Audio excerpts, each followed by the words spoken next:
വറുത്ത കോഴി മുളക് പോട്ട് പിളുക്കി വച്ചിരിക്കേ. രാവിലെ തന്നെ രണ്ടും കൂടി പണ്ടാറടങ്ങിയതാണല്ലോ. വരുന്നു.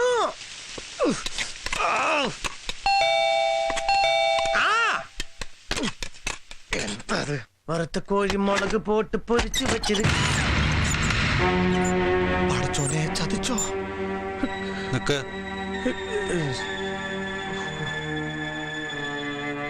ഇതെന്താ ഒരു പുതിയ വേഷത്തില്? ആ, ജീവിതാവുമ്പോ അങ്ങനെ പല വേഷങ്ങളും കെട്ടേണ്ടി വരും. എല്ലാം ഞാൻ അറിഞ്ഞു. അതുകൊണ്ട് തന്നെ വന്നതും. അത് പിന്നെ ഞാൻ ഒന്നും പറയണ്ട. സന്തോഷായി. ഇപ്പോഴെങ്കിലും ആ കണ്ണീരിനൊരു അർത്ഥം ഉണ്ടായില്ല. വക്കീല് മൊത്തം കൊളാക്കിന്ന് തോന്നണേ. അല്ല, എന്താ ഒരു ആലോചന? ഞാൻ അതൊക്കെ എങ്ങനെ അറിഞ്ഞെന്നാവും. എൻ്റെ അമ്മ എന്നെ വിളിച്ചിരുന്നു. അകന്നൊഴിഞ്ഞ് മാറി നിന്ന് അന്യനെ പോലെ പെരുമാറി ഓലെ കണ്ണീര് കുടിപ്പിക്കായിരുന്നില്ല ഇത്രയും കാലം. എന്തായാലും അനക്കിപ്പോ സ്വയം മനസ്സിലാവണുണ്ടല്ലോ. വിളിച്ച് വിവരം പറഞ്ഞപ്പോ തന്നെ അന്നൊന്ന് കാണണമെന്ന് വിചാരിച്ചതാ. പക്ഷേങ്കില് അതിൻ്റെ ഇടയിലെ ഒരുപാട് പ്രശ്നങ്ങൾ.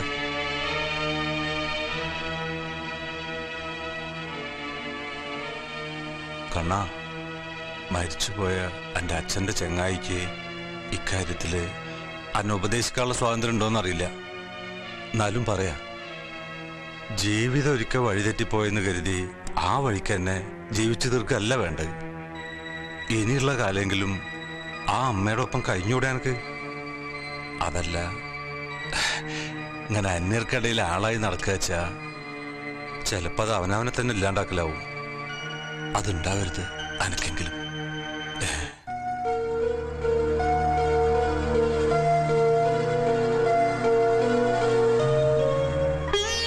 അരുത്, കണ്ണനിത് അറിയരുത്. അവന്റെ അമ്മ ഞാനല്ലെന്നറിഞ്ഞാൽ ഒരിക്കലും കണ്ടിട്ടില്ലാത്ത അവന്റെ കൂടപ്പുറപ്പ് ആരുടെയോ കൈകൊണ്ട് മരണപ്പെട്ടു പോയെന്നറിഞ്ഞാൽ. വിഷമിപ്പിക്കാൻ വേണ്ടി പറഞ്ഞല്ല, എല്ലാ കണക്കൂട്ടലുകളും തെറ്റിച്ച് പടച്ചോന. അതല്ലെങ്കിൽ അന്ന് ആയുസു രണ്ടെണ്ണത്തിന് പ്രസവിക്കില്ലായിരുന്നല്ലോ. വളർത്താനല്ല കൊല്ലാനാണെന്ന് ഉറപ്പായതുകൊണ്ടാ ജീവിച്ചോട്ടെ എന്ന് കരുതി മക്കളില്ലാത്തങ്ങൾക്ക് ഞാൻ കണ്ണനെ തന്നത്.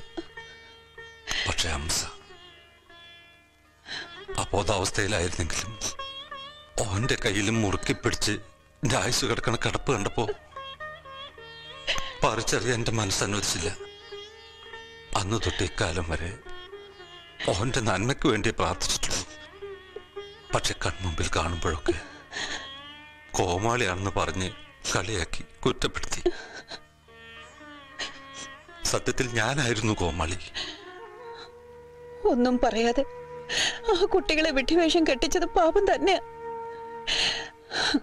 ഈ കുടുംബത്തിന്റെ സന്തോഷത്തിന് വേണ്ടി കണ്ണനെ ഇവിടെ കൊണ്ടുതന്ന ആളല്ലേ. ഈശ്വരൻ ഒരിക്കലും നിങ്ങളെ തെറ്റുകാരനായി കാണില്ല.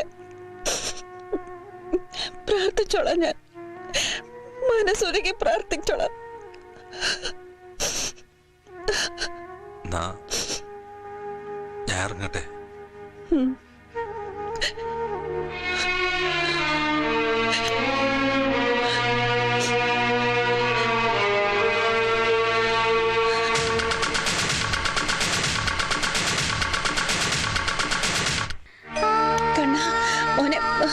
അമ്മ വെറുതെ ഹാജിക്ക വന്നപ്പോ മോനെ കണ്ടെന്ന് പറഞ്ഞപ്പോ നീ വാ, കയറി വാ, ഇരിക്ക. വേണ്ട, മനസ്സിലായി, എല്ലാം മനസ്സിലായി.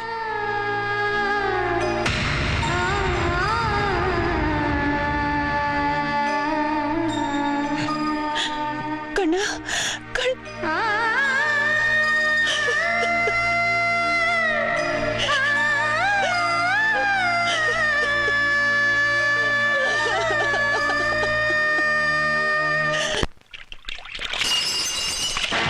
ചാവാൻ തന്നെ തീരുമാനിച്ചോ? എങ്കിൽ ചാവ്, അതോടെ തീരുമല്ലോ. തീരട്ടെ, ചത്തൊടങ്ങട്ടെ. ഒരു ഉമ്മാന്റെ പള്ളയിൽ 10 മാസം ഒരുമിച്ച് കിടന്ന എന്റെ കൂടപ്പറപ്പിനെയാ ഭാസ്കേട്ടാ ഈ കൊട്ട് പടച്ച തമ്പരാൻ എന്റെ തലമണ്ടക്കിട്ട് എന്നെ കൊട്ടിയേ. ഈ കുടിക്കുന്ന കള്ളിനിപ്പോ അവന്റെ ചോരയുടെ രുചിയാ. ആ ചങ്കീന്ന് തെറിച്ച ചോരയുടെ രുചി. നീ ഒന്ന് കൊതറിയപ്പാവൻ തീർന്നു. നേരെ തിരിച്ചായിരുന്നെങ്കിലോ? അംസ അവൻ നിന്നെ രക്ഷിക്കാൻ വന്നവനല്ല, കൊല്ലാൻ വന്നവൻ. അങ്ങനെയൊക്കെ സംഭവിച്ചു പോയി. ഒന്നും ബോധപൂർവമല്ലല്ലോ, അറിയാതെ പറ്റിപ്പോയതല്ലേ? അല്ല, അറിയുന്നവര് പറഞ്ഞില്ല. ഒരിക്കലെങ്കിലും ഒരു വാക്ക് പറഞ്ഞിരുന്നെങ്കിൽ അച്ഛൻ കണ്ടം തുമ്മിച്ച നാട്ടുകാരുടെ മുമ്പിൽ ആളാവുമ്പോ അവിടെ ചെന്ന് അലമുണ്ടാക്കി മൂപ്പരുടെ മാനം കെടുത്ത ആ സന്തോഷത്തിൽ കോയക്കാന്റെ കടന്ന് ഒരു പൊതി കോഴി ബിരിയാണി വാങ്ങിച്ച് എന്റെ പൈതലിന് പെരുന്നാളുണ്ടാക്കി കൊടുക്ക. അത്രയ്ക്കേ കണക്ക് കൂട്ടിയിരുന്നുള്ളൂ ബസ് കേട്ടാ. അതിനപ്പുറത്തേക്ക് ഇങ്ങനെ ഒരു നാടകത്തിനും കൂടി വിഡ്ഢിവേഷം കെട്ടേണ്ടി വരുമെന്ന് വിചാരിച്ചില്ല, അറിയിച്ചില്ല ഒരു നായിന്റെ മക്കളും.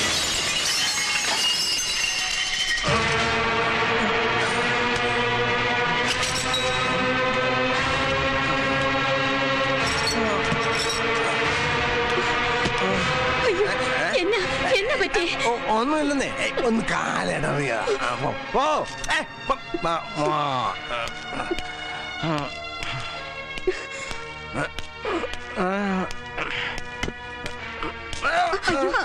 നിങ്ങൾ ഇതെന്നാത്തിനുള്ള പുറപ്പാണ്?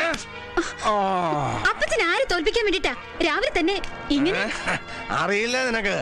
അതോ അവന്റെ കൂടെ കൂടി അപ്പച്ചനെ കുരങ്ങളിപ്പിക്കാണോ? പോയിരുന്നു ഞാനവിടെ.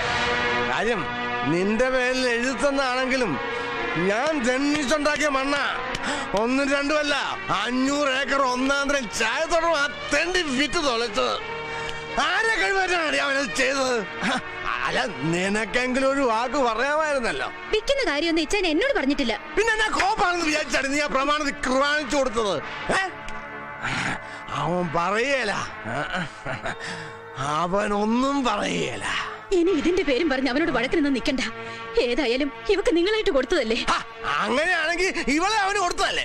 അവകാശത്തിന്റെ പേരും പറഞ്ഞ് അവൻ ഇവളെ വിൽക്കോടി?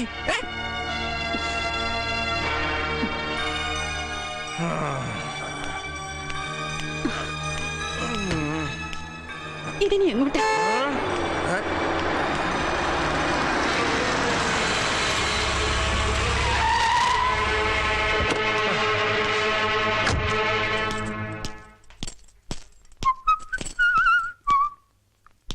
ഇത് എന്നതാ പറ്റി ഒരു മൈൻഡില്ലാതെ? എന്നാ പറ്റി? രാവിലെ തന്നെ 2 കൃപാണിച്ച മട്ടുണ്ടല്ലോ.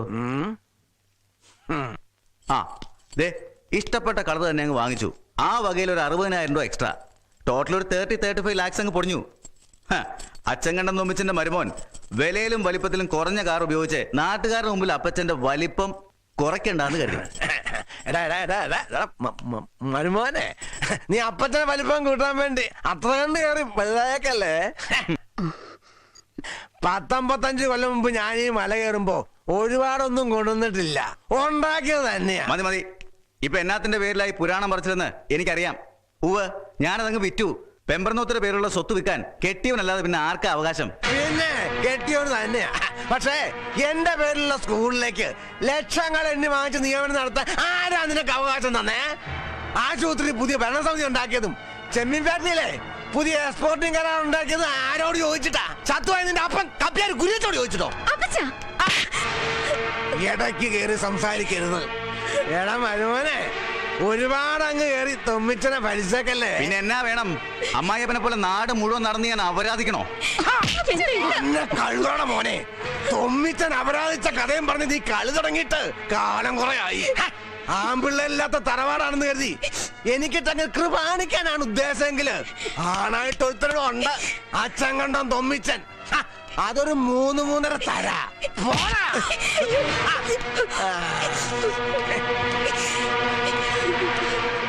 തൊണ്ട കഴിച്ചാലേ അതങ്ങ് തുപ്പിക്കളയും തൊമ്മിച്ചൻ, മനസ്സിലായോ?